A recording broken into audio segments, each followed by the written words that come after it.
Amerika itu adalah salah satu negara atau mungkin satu-satunya negara yang terkenal dengan Tapi kalau Kapur sendiri punya asuransi punya kesehatan.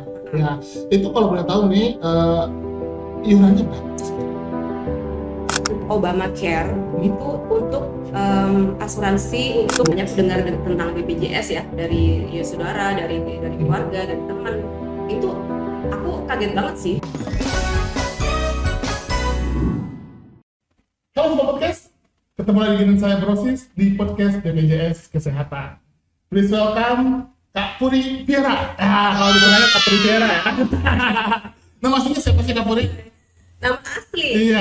Nama lengkapnya Puri Veronica. Oh iya. Belakangnya nggak usah kali ya. Ada yang lagi takut. Iya benar. Yang penting udah tahu lah Puri Veronica ya. Ini istimewa nih, karena podcast kali ini pertama kalinya kita sampai ke Surabaya. Iya, makanya. Demi Kak Puri loh. Luar biasa loh. Merasa terhormat sekali. Iya, terima kasih banyak loh Kak Puri udah meluangkan Thank you. waktunya. Gimana cuaca Surabaya dibandingin di sana?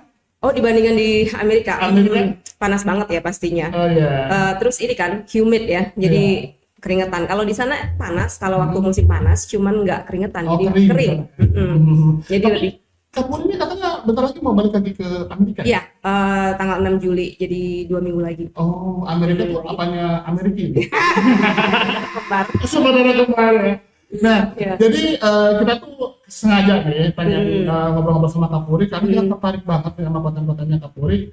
Apalagi konten Kak Puri itu banyak yang bisa dibilang ngobrol tapi edukasi gitu loh. Ada Miss Jane ya kan, di situ ada juga yang orang yang sosoknya medok gitu. Dua-duanya mau bahasa Inggris, tapi yang medoknya ini yang menariknya. Jadi buat kami ya, itu kayak belajar bahasa Inggris kata baru gitu Kak Puri. Itu emang dulu gimana sih konsepnya kok bisa ketemu konsep kayak gitu? Sih awalnya sebenarnya enggak, waktu aku iseng-iseng bikin video YouTube itu cuman untuk ngajar bahasa Inggris sebenarnya. Jadi tahun 2017 itu aku mulai bikin YouTube, isi kontennya itu pelajaran bahasa Inggris. Tapi lama-lama nggak ada yang nonton. Biasanya segitu ya. Kalau to the point Kalau pelajaran itu jarang banget yang terus ngantuk soalnya. Iya. Terus habis itu pindah ke Instagram karena ada Instagram Reel itu apa namanya, ya udah idenya dari situ aja, dari kejadian-kejadian sehari-hari aja gitu di Amerika, pengalaman aku sehari-hari. Ini lucu juga kalau misalnya aku nyeritain pengalaman sehari-hari di Amerika. Tapi siapa nih orang Amerikanya, karena kan aku susah ya kalau misalnya cari temen orang sana yang mau diajak ngonten gitu kan. Ya udah aku aja jadi langsung jadi dua persona ya. Ada ini Miss Jane-nya kan yang orang Amerikanya nih. Satunya lagi aku sendiri. Oh, Kak Purinya sendiri. Cuman medoknya aku tambahin aja ke personanya karena kan aku orang Jawa. Benar. Ya, tapi kalau aslinya ya medok, cuman mungkin nggak semedok yang di video. Jen, you sit here ya, in the middle with me and my daughter. Medok juga, cuman mungkin nggak semedok. Iya, tapi asik loh, konsepnya tuh asik. Saya jadi banyak kosakata baru gitu di situ. Nah, Kak Puri ini tinggal di Amerika udah berapa lama sih? 10 tahun. 10 tahun? Hampir 11 ya. Hampir 11 tahun itu udah lama juga ya dia di Amerika ya. Itu waktu tinggal di Amerika itu apa emang di sana bekerja atau gimana? Enggak, ikut suami. Awalnya ikut suami. Ya, jadi awalnya karena aku menikah sama orang Amerika, ya pindah ke sana. Terus sempat kerja di Amerika juga. Terus berhenti kerja, akhirnya konten. Jadi konten kreator ya. Kayaknya lebih menghasilkan konten kreator kayaknya. Ini negara bagian mana sih? California Selatan. Oh, California. Saya tahu California itu fried chicken ya. California Selatan ya. Jadi udah biasa keluar negeri, saya luar negeri. Ya biasanya. Hollywood itu dekat. Oh, dekat sama Hollywood di sana. Iya, jalan gitu. Jadi sering ketemu artis Hollywood di sana ya? Juga. Itu banyak banget yang nanya, pernah ketemu artis nggak sih? Nggak pernah ketemu artis. Seumur aku tinggal di Amerika nggak pernah ketemu artis. Oh, kirain karena mungkin daerah dekat Hollywood baru keluar udah ketemu semua. Mainnya ke tempat syuting Marvel gitu ya, enggak ya gitu. Nah, kan pasti yang namanya kan sekarang udah lama ya, pasti di Amerika udah biasa. Tapi ketika awal-awal nih pindah ke Amerika, pernah nggak ngerasain mungkin kayak culture shock gitu, kaget? Iya banget. Jadi waktu pertama kali pindah itu kaget karena mereka ngomong bahasa Inggrisnya cepet banget loh. Oke. Iya, kayak ngomong apa ya nih orang? Wah, cepet banget. Itu British. Itu British ya? Iya benar. Karena Amerika tuh sebenarnya beda aksennya, tapi cepetnya itunya. Jadi meskipun aku waktu masih di Indonesia kan aku lulusan sastra Inggris ya, jadi udah ngerti lah ya bahasa Inggris. Tapi begitu pindah ke sana itu penyesuaian lagi. Iya, harus ini lagi adjust lagi karena ini orang.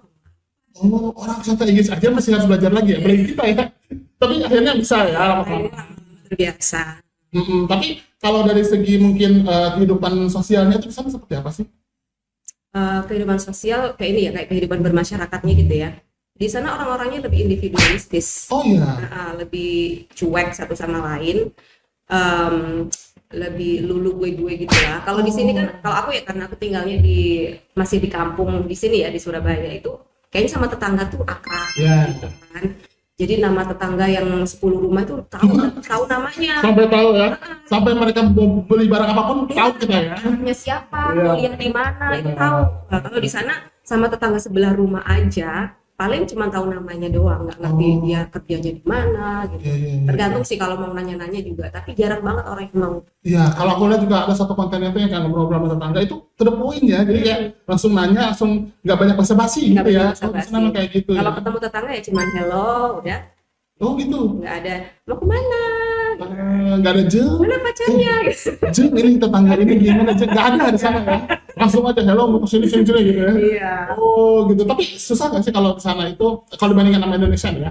Dalam hal mungkin makanannya atau ketersediaan ya mungkin makanannya lah ya. Kan di sana makanannya itu pasti agak beda gitu. Tapi bisa disesuaikan di sana. Sebenarnya kalau di state aku tinggal itu California itu karena banyak imigran, jadi makanan dari seluruh dunia ada.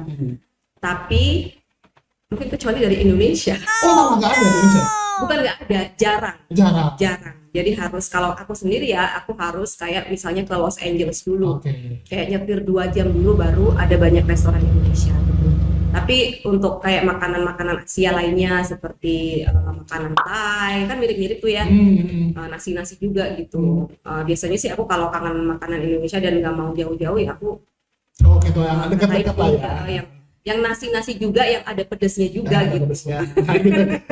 Nah kita tahu kan Kapuri kalau Amerika itu kan terkenal negara maju lah, baik itu di bidang pendidikan, teknologi dan sebagainya tuh udah bilang nomor satu lah ya.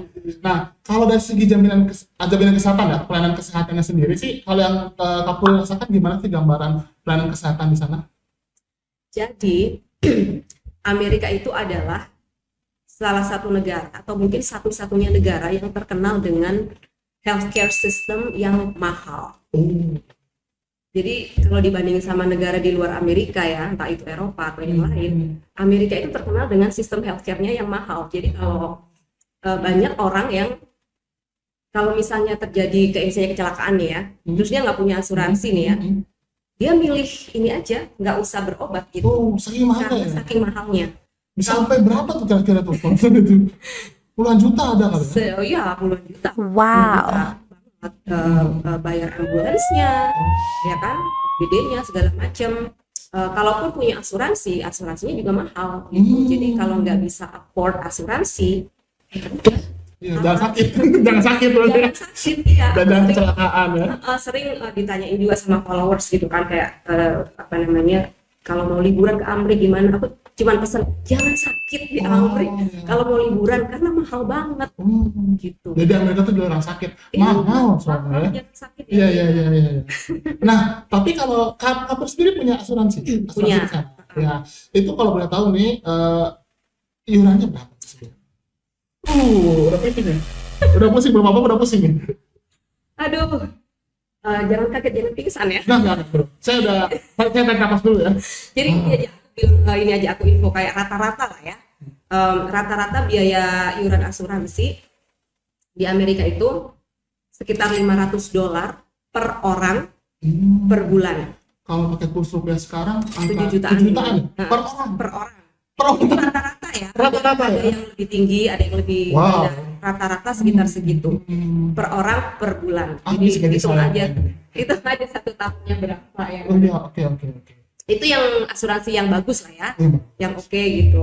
Kalau yang mungkin standarnya lah, berarti di setengahnya kayak ada ya. Iya, mungkin setengahnya. Hmm. 300. Nah kebetulan Kapur ini yang bagusnya ya, firmannya ya. Ya, yang lumayan.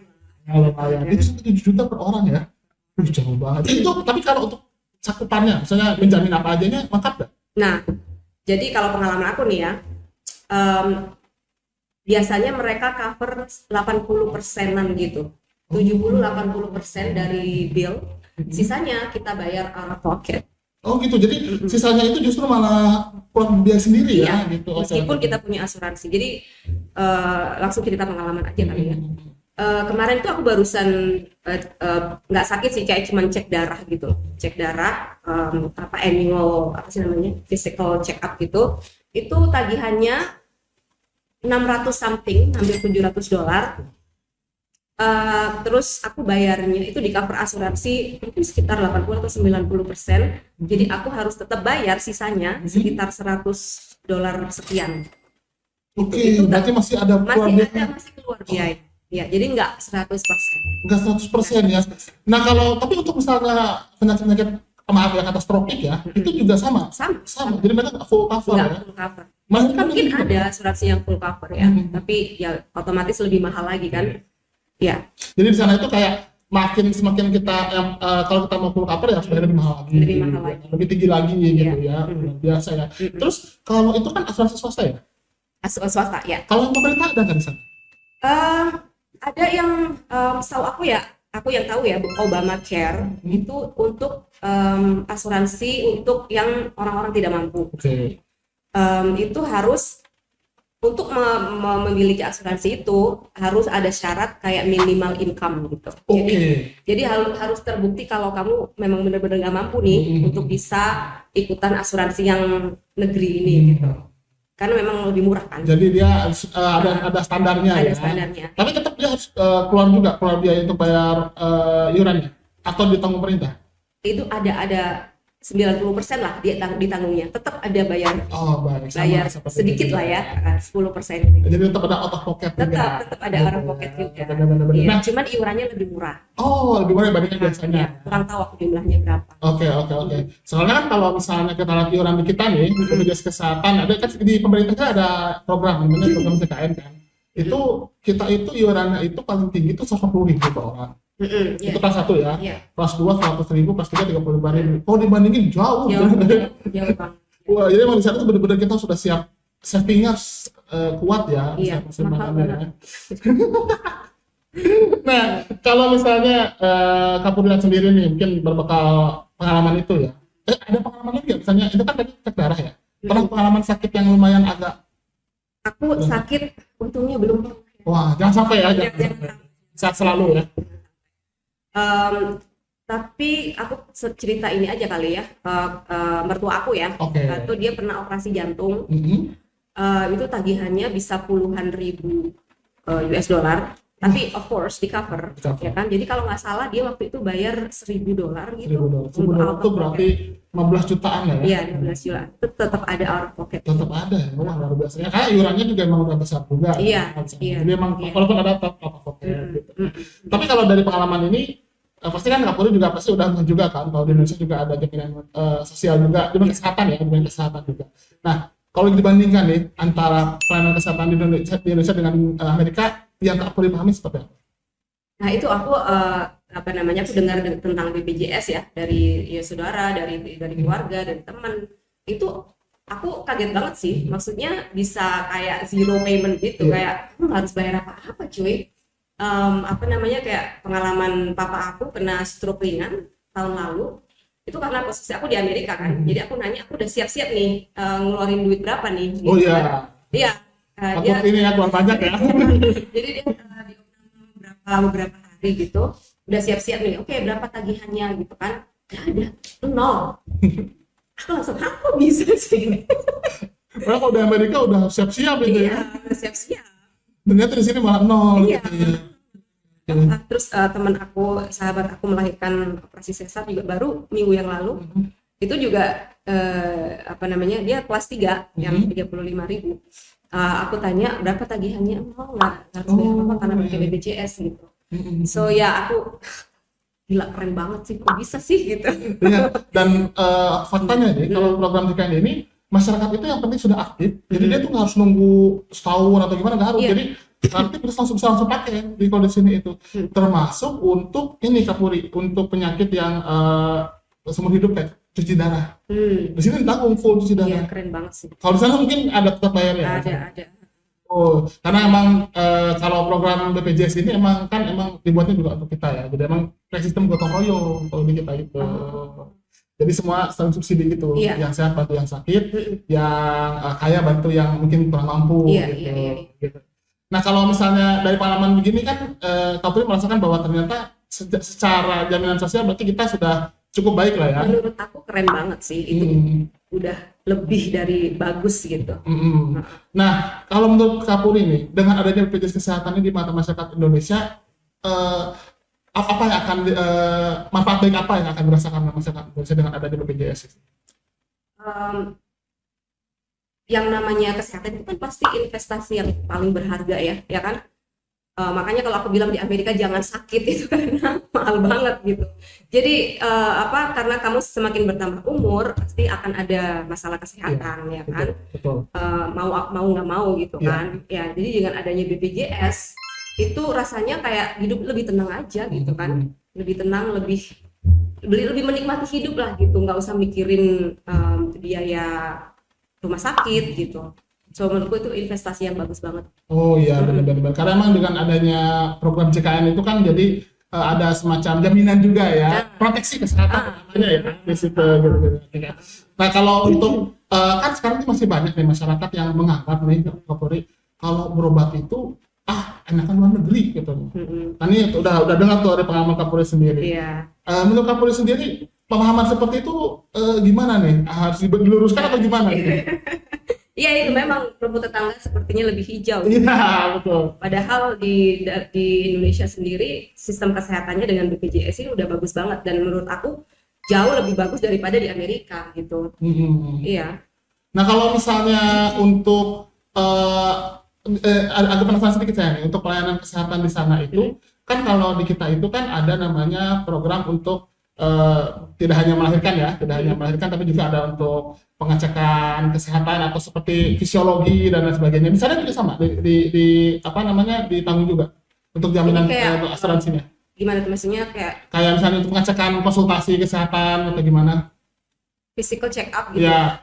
Iya ditanggung, tapi itu tadi tetap ada itunya out of pocketnya. Nah, terus kalau misalnya ketemu dokternya di sana gimana nih? Pengalamannya ketemu dokternya di sana susah kan? Iya, jadi kalau untuk sakit yang nggak urgent itu biasanya janjinya bikin appointment dulu hari ini, mungkin dapatnya bisa bulan depan gitu.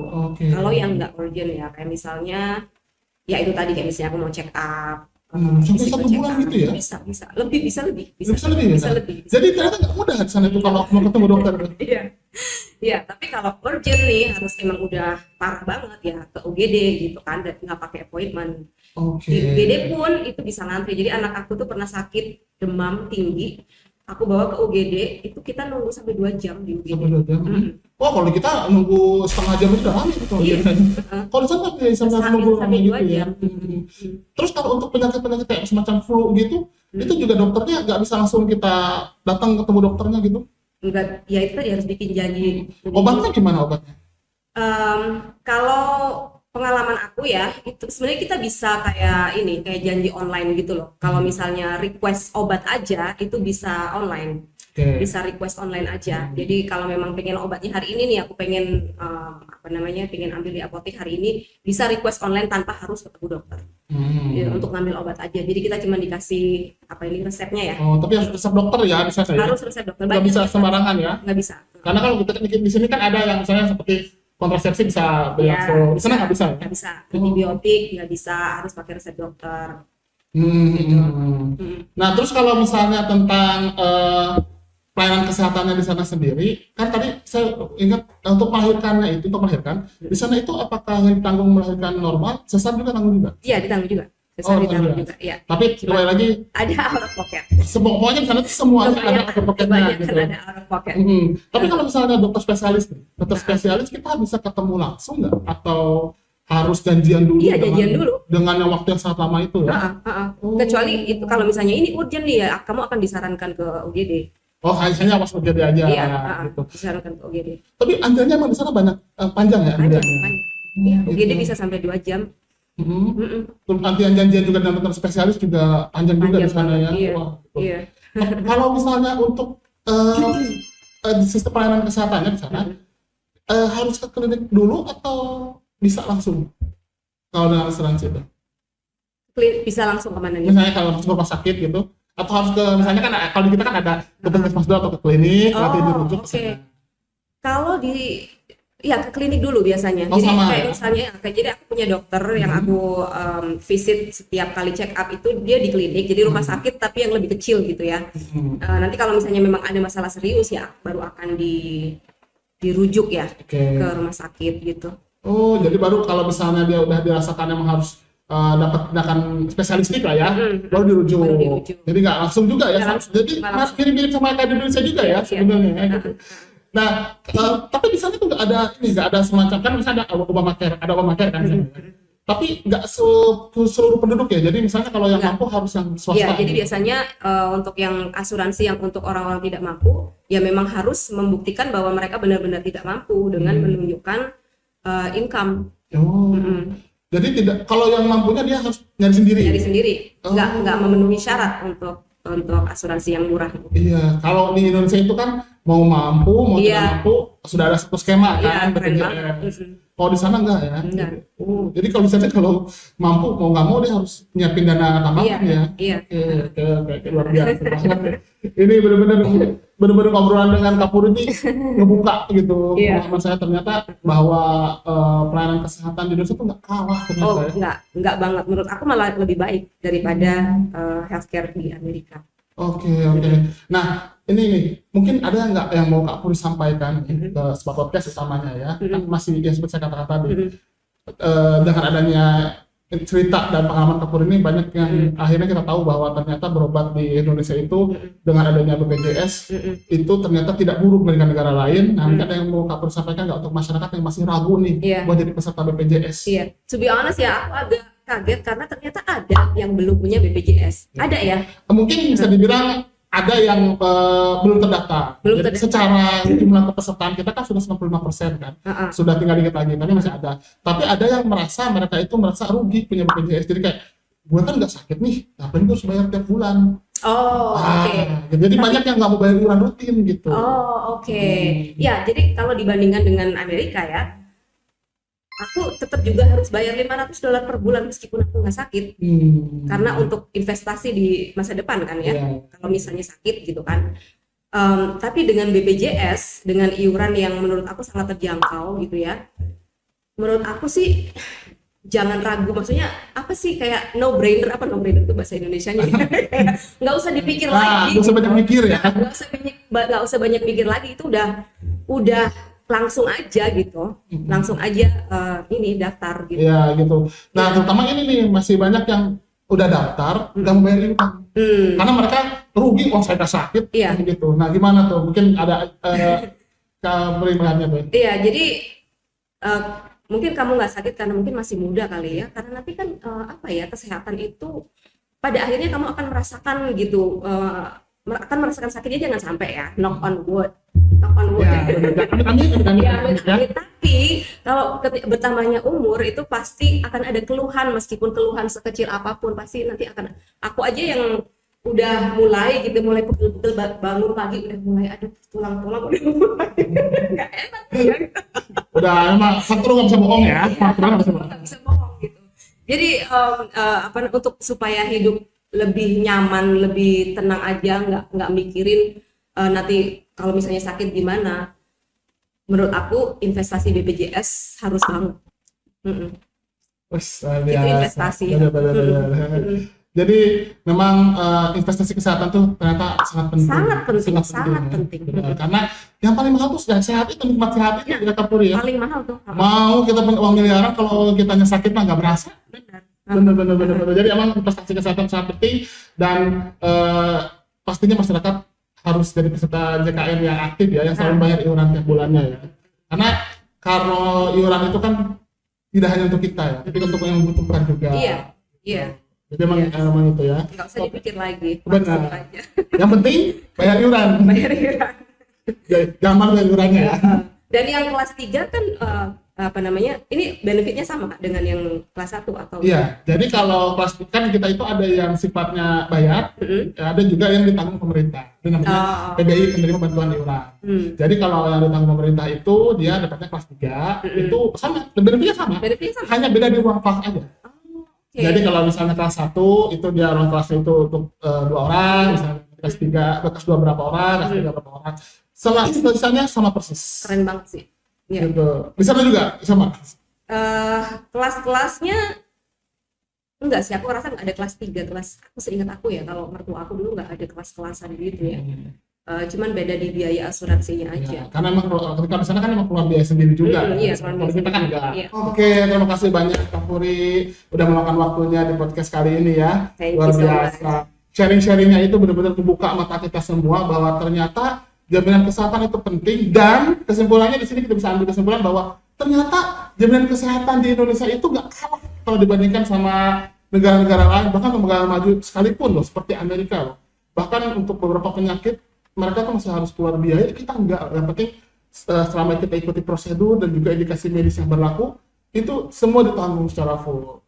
Jadi kita bisa katakan bahwa kita bangga dengan adanya program CKN. Yang pasti kita harus dukung program CKN ini dengan membayar iuran tepat waktu ya Kak Puri ya. Jangan malas bayar iuran. Supaya program CKN ini bisa terus berkelanjutan dan memberikan layanan kesehatan yang semakin mudah, cepat, dan setara. Oke, jangan lupa untuk like, subscribe, dan share video ini sama teman-teman. Saya Brosis, see you next time.